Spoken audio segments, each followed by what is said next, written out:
하나님의 말씀을 함께 보겠습니다. 마가복음 2장 11절 12절입니다. 마가복음 2장 11절 12절.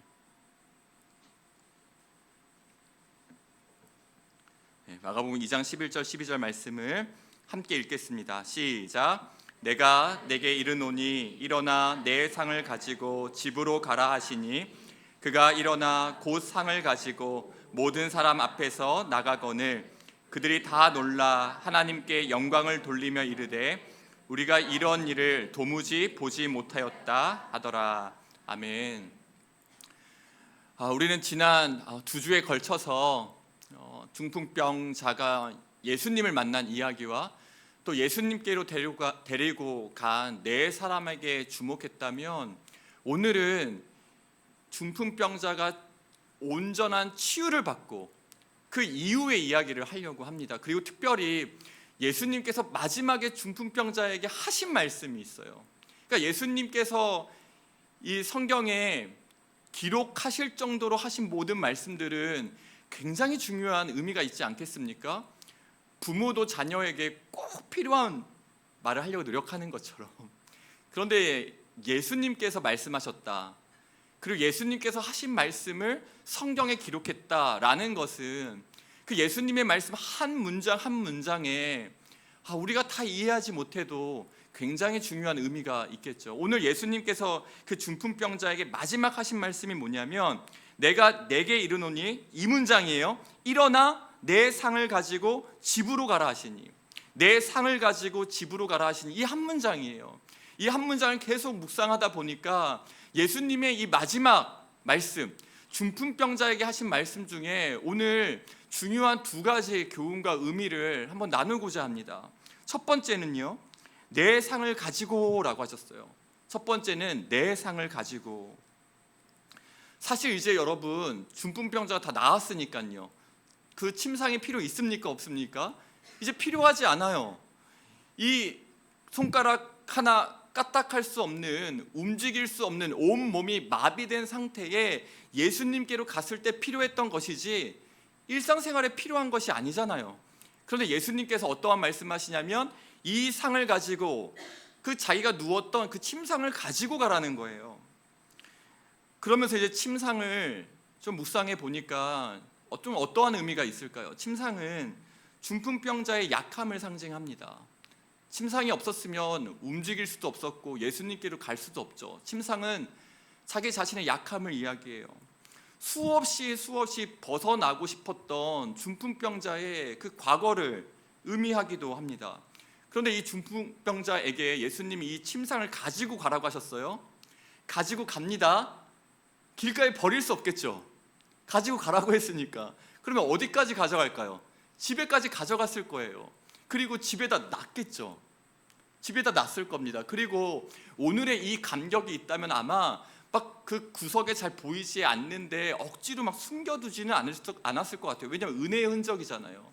은혜의 기억이고 자기의 삶에 일어난 가장 놀라운 기적과 같은 그 의미가 담긴 침상이기 때문에 잘 보이는 곳에 두지 않았을까요? 이것이 주는 두 가지 효과가 있죠. 첫 번째는 매일 누가 봅니까? 먼저 내가 봐요. 그걸 볼 때마다 상기할 것입니다. 내가 어떠한 존재였는지, 내가 어떠한 상황에 있었는지, 내가 얼마나 비참한, 불쌍한 그러한 인생을 살고 있었는지를 이 침상을 보면서 계속해서 기억할 거예요. 그리고요, 내가 예수님 없이는 이 삶이 나에게 주어질 수 없었겠구나. 이 삶은 내가 지금 아침에 눈을 뜨고 또 일어나서 걷게 된 이 놀라운 사실은 예수님 때문에 가능했다라는 것을 계속해서 기억할 것입니다. 저는 이것이 첫 번째 효과라고 생각해요. 저에게 이제 목양실이 처음으로 생겼잖아요. 목양실이 처음 생기고 저에게 참 의미 있는 것들을 하나하나 두기 시작했어요. 제가 아마 주일 설교 시간에는 이제 사진을 좀 보여드리는 기회가 있을 것 같기도 합니다. 그런데 그 중에 제가 하나 놓은 것이요, 제가 첫 번째 제자 훈련했을 때 2015년도입니다. 2015년도에 첫 번째 제자 훈련하고 첫 번째 제자 훈련 끝나고 만든 책자가 있어요. 그 책자를 제일 정면에 이렇게 세워놨습니다. 그게 제가 저한테 은혜의 흔적이거든요. 은혜의 기억이에요. 참 부족했어요. 왜냐하면 막 기라성 같은 선배 목사님들 몇 회씩 제자 훈련을 하고 정말 제자 훈련에 베테랑이신 많은 목사님들이 있는데, 저는 주일학교만 하다가 첫 번째 제자 훈련을 하게 됐으니까 제가 얼마나 떨리고 두려웠겠습니까? 그리고 날 만난 훈련생들은 왜 이렇게 복이 없나, 이런 이야기 들으면 안 되잖아요. 그러니까 제자 훈련하는 전날은요, 진짜 계속 잠을 자지 못하고 계속 이 제자 훈련 책을 앞에 펼치고 거의 새벽까지 잠 못 자고, 잠 못 잔 상태로 낮 제자반에 갔던 게 첫 번째 제자 훈련인데, 그걸 기억하기 위해서 놓은 이유가 있어요. 그때 제가 하나님께 올려드렸던 기도가 있어요. 하나님, 저는 제자 훈련 인도자 아닙니다. 이렇게 기도했어요.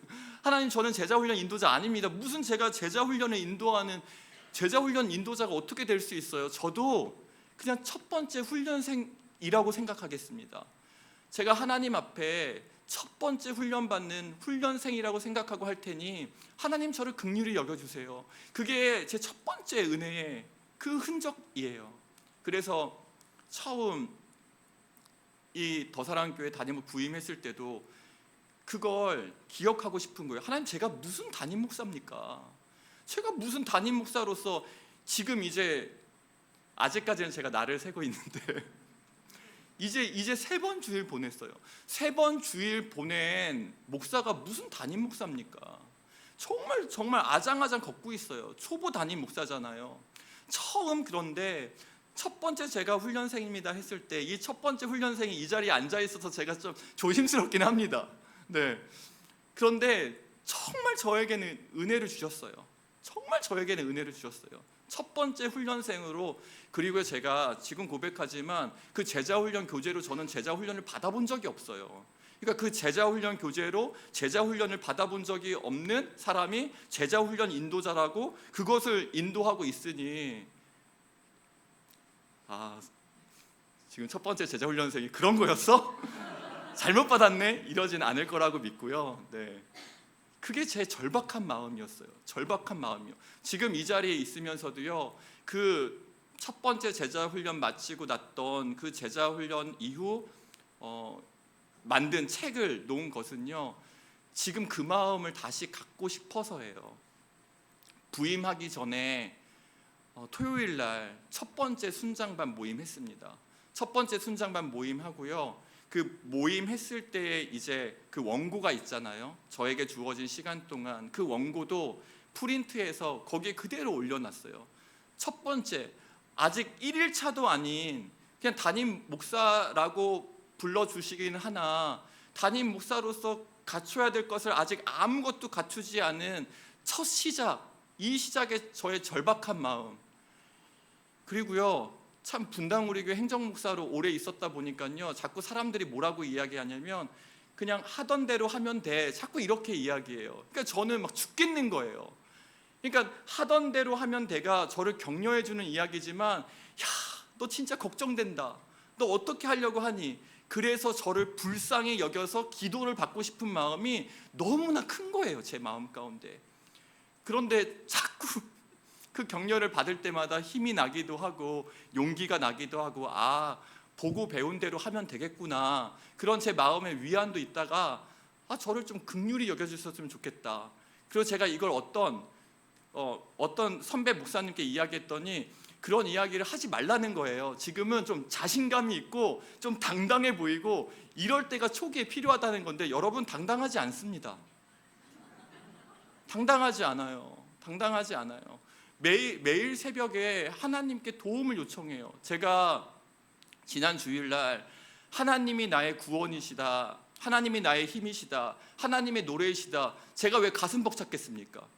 저한테 가장 필요한 말씀이거든요. 저한테 가장 필요한 말씀이에요. 이 은혜를 제가 오랜 시간이 지나고 또 성도님들 앞에 섰을 때도 이 마음이 똑같았으면 좋겠어요. 똑같았으면 좋겠어요. 이찬수 목사님께서 한 24년 목회하시고 갈수록 목회에 고민도 많아지고 설교는 하면 할수록 어렵다 하셨거든요. 그렇게 익숙해지지 않기를 바랍니다. 익숙해지지 않아서 마치 중풍병 환자가 자기 집에 침상을 세워놓고 하나님, 저 하나님 없으면 안 되는 삶이었어요. 주님이 계셔서 제가 숨 쉴 수 있게 되었고 살 수 있게 되었어요. 여러분은 이러한 고백에서 예외가 되십니까? 우리의 삶이 예수 그리스도로 말미암아 새 생명을 얻고 주님으로 말미암아 살 수 있게 되었다면 우리 모두 다 침상 가지고 있는 것 아닙니까? 그 침상의 은혜요. 정말 하나님, 저는 예수님 없으면 안 됩니다. 예수님 없으면 구제불능입니다. 예수님 없으면 저에게는 새로운 삶이 없습니다. 이렇게 고백하는 은혜가 정말 우리 청년의 시기에 신앙을 시작했다면 정말 예수님 만날 때까지요. 중년의 시기에 신앙생활을 시작했다면 똑같이요. 예수님 만날 때까지요. 점점 익숙해지고 자연스러워지고 이제 이렇게 하면 되겠다가 아니라 오늘도 하나님 하루를 살아갈 지혜가 필요하고 용기가 필요하고 믿음이 필요하고 그러한 은혜를 하나님께 간구하기를 원합니다. 두 번째 효과가 있어요. 첫 번째 효과는 내가 기억한다는 거잖아요. 두 번째 효과는요, 집에 누가 왔습니다. 그러면 뭐 보고 물어볼까요? 이 침상 물어보겠죠. 생뚱맞게 이 집에 어울리지 않는, 그냥 이 집에 있을 필요가 없는 그 침상을 보고 이게 뭐야? 라고 물을 것입니다. 이게 뭐야? 그랬을 때 이 중풍병자는 또 다시 어떻게 보면 꺼내기 싫은 자기의 예수님 만나기 전의 삶을 오픈할 수밖에 없을 거예요. 저는 원래 손가락 하나 움직일 수 없는 중풍병에 걸린 사람이었습니다. 사람들은 저를 죄 때문에 저주받은 자라고 하기도 하고, 가족들도 조금 이따 이야기하겠지만 가족들에게도 버림받은 존재였습니다. 저는 이 삶에 어떠한 소망도 희망도 없는 존재였습니다. 그런데 제가 저 침상에 들려 예수님을 만났습니다. 그리고 예수님을 만난 이후에 내 모든 삶이 새로워졌습니다. 똑같은 사람을 마주하고 똑같은 세상을 살아가고 똑같은 상황과 환경이 매일마다 반복되고, 사실 오랜 모르겠어요. 몇 년 동안은 그렇게 살았는지는 모르겠지만 정말 수년을 살다가 갑자기 나왔다고 인생이 달라지겠습니까? 여전히 삶은 각박했을 것입니다. 그런데 마음이 달라졌잖아요. 삶을 해석하는 그 힘이 생겼잖아요. 그러면서 이제 그를 만나는 자마다 그에게 약함이었던 것이 그에게 아픔이고 상처였고 결핍이었던 것이 하나님의 손에 붙들리니까 이렇게 놀라운 은혜가 되는구나. 그의 약함을 통하여서 하나님의 강하심이 드러나고, 그의 불완전함을 통해서 하나님의 완전하심이 드러나고, 그의 어쩔 수 없는 이 구제불능 같은 이 삶이 하나님의 손에 들려지니 이 하나님을 자랑하는 인생이 되었구나. 하나님을 찬송하는 인생이 되었구나. 그래서 마지막 성경에 기록된 중풍병자의 모습을 본 광경도 하나님께 영광을 돌리더라입니다. 이 약함과 결핍과 어려움이요, 그냥 내 삶에 주어지고 내 손에 들려지면 그것은 그냥 아픔 그 자체예요. 결핍이 어떻게 기쁨이 되고 결핍이 어떻게 희망이 되겠습니까? 결핍이요, 그냥 내 인생에 주어지고 내 손에 있을 때는 그냥 아픈 겁니다. 그냥 아프고 힘든 거예요. 괴로운 거예요. 언제까지요? 주님의 손에 들려지기 전까지요. 우리 그 요한복음 2장에 기록되어 있는 가나 혼인잔치 사건 너무나 잘 아시잖아요. 요한복음 2장 8절 9절 보기 전에 2절 3절을 먼저 볼게요. 예수와 그 제자들도 혼례의 청함을 받았더니 포도주가 떨어진지라. 예수의 어머니가 예수에게 이르되 저들에게 포도주가 없다 하니, 이 이후에 벌어진 이야기 잘 아실 겁니다. 우리는 사실 포도주가 떨어지지 않는 걸 바라죠. 잔치가 혼인 잔치가 일주일 정도 지속되면 일주일 동안 당황스럽고 당혹스러운 일이 없기를 바래요. 사실 목회자의 기도가 그렇습니다. 성도님들께 포도주가 떨어지는 일이 없게 해주세요가 목회자의 기도예요. 포도가 떨어지면 빨리 채워주세요가 저의 기도예요. 그런데 우리의 인생 가운데 포도주가 떨어지는 그러한 결핍을 경험할 때가 있다는 것을 아는 하나님께서 수많은 혼인 잔치집에서는 포도주 떨어지지 않고 잘 지나갔을 거예요. 그거 기록하지 않으셨어요. 수많은 혼인 잔치에서는요, 처음부터 끝까지 기쁨과 축제와 축하가 가득했을 거예요.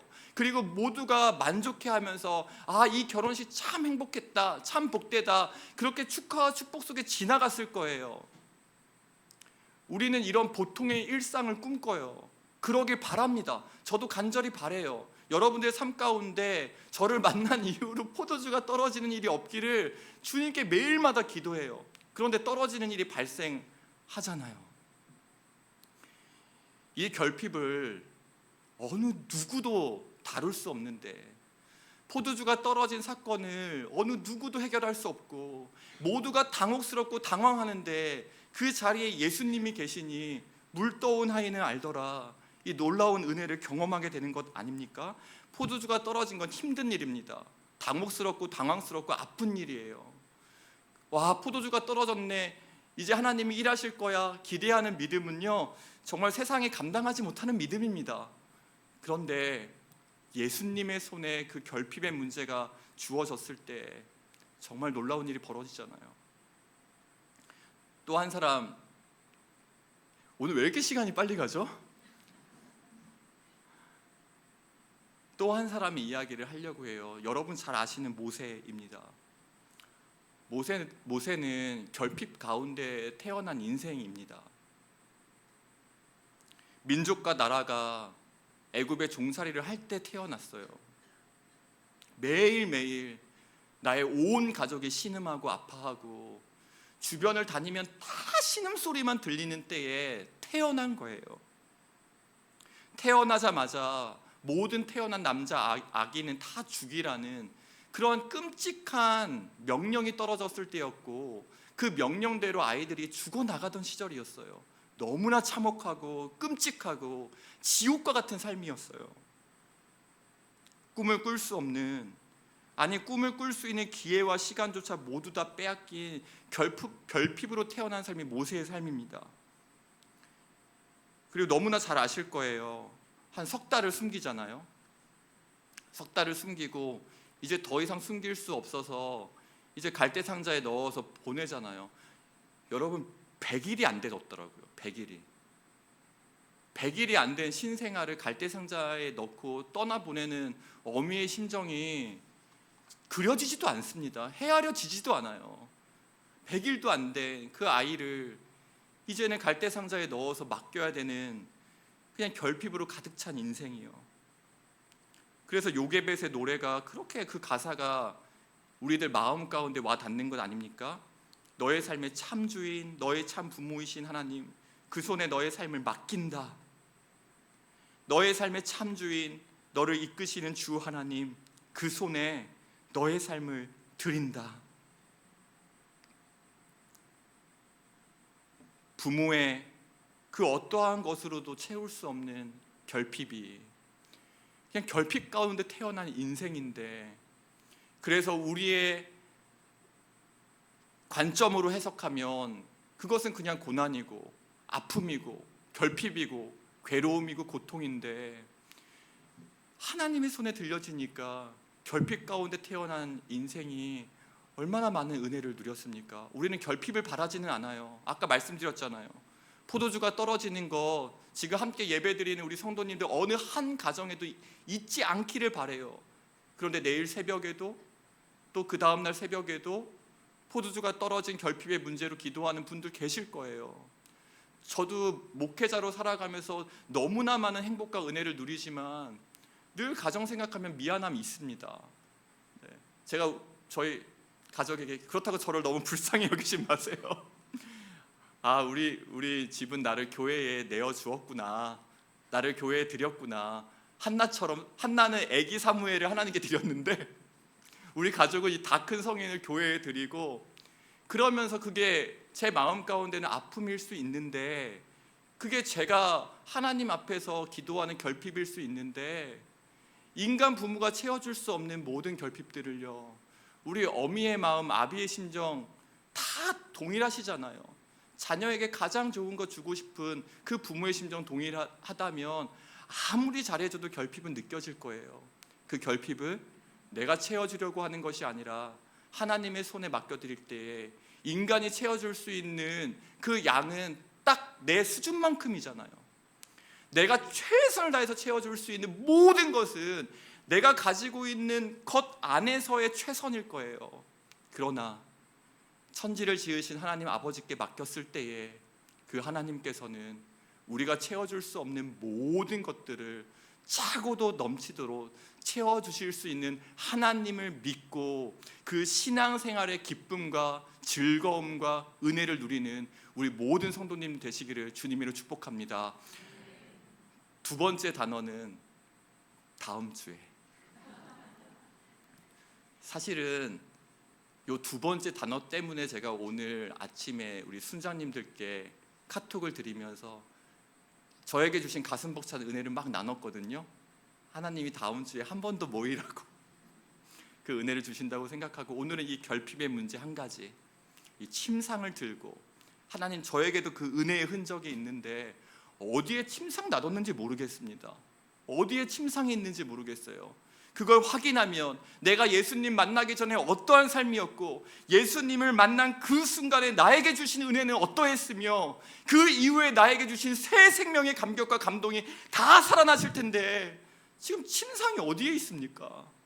오늘 우리의 마음을 만지시고 치료하시는 하나님을 찬양하면서 나의 마음의 모든 상처와 아픔을 치유하시고 회복시키시고, 정말 소망이 없던 나의 인생 가운데 찾아오셔서 주님을 바라볼 수 있는 힘을 주신 그 하나님을 우리가 이렇게